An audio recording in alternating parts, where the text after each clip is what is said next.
বিসমিল্লাহির রহমানির রহিম।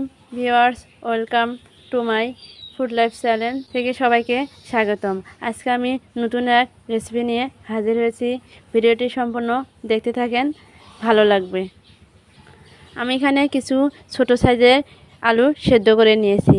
আলুগুলো এখন আমি একটা কাঁটা চামচের সাহায্যে একটু ভালোভাবে ভেঙে নেব।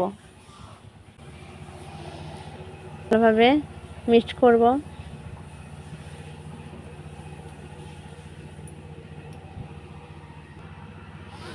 এখন আমি এটা ভালোভাবে একটা ছেঁকনির সাহায্যে মিহি করব, যাতে নাস্তাটা বানাতে অনেকটা সুন্দর হয়। আমি এখন একটা ছেঁকনির মধ্যে নিয়েছি, নিয়ে এভাবে একটা চামচের সাহায্যে এটা মিহি করে নেব।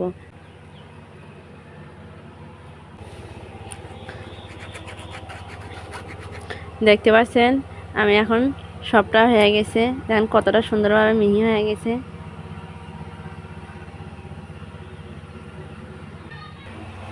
দেখতে পাচ্ছেন আলুটা ভালোভাবে মিহি হয়ে গেছে।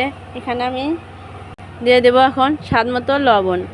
আমি এখানে হাফ চামচ লবণ দিয়ে দিলাম। আর এখন দিয়ে দিলাম গোলমরিচের গুঁড়া। আর এখন দিয়ে দিলাম 3 চামচ কর্নফ্লাওয়ার। কর্নফ্লাওয়ার না থাকলে আপনারা আটা বা ময়দা দিতে পারেন।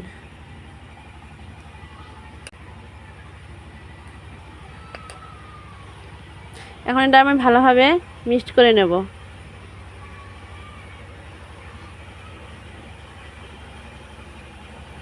ভালোভাবে মিক্সড করা হয়েছে, কত সুন্দর একটা খাবার তৈরি হয়ে গেছে।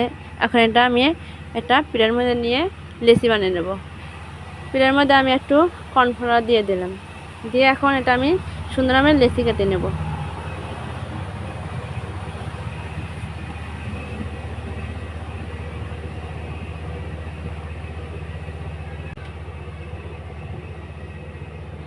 আপনারা চাইলে এটা গোল গোল করেও করতে পারেন। এখন আমি এটা একটা চাকুর দ্বারা কেটে নেব।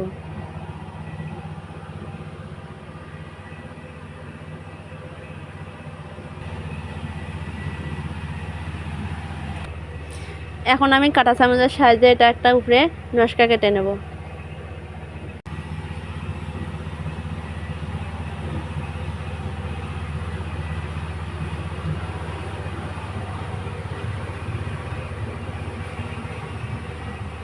এভাবে আমি সবগুলো তৈরি করে নেব। দেখেন এখন নাস্তাটা রেডি হয়ে গেছে। দেখেন কতটা সুন্দরভাবে তৈরি হয়েছে। এখন এটা আমি তেলে ভেজে নেব। দেখতে পাচ্ছেন কড়াতে আমি তেল দিয়েছি। এখন নাস্তাটা দিয়ে দিলাম। বাইরে প্রচুর বৃষ্টি হচ্ছে, শব্দটা হয়তো বা কথা কি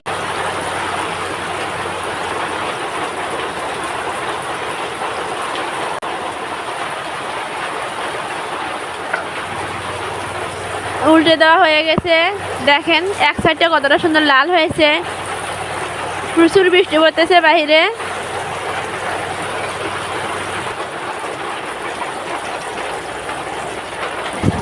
দেখেন নাস্তাটা রেডি হয়ে গেছে।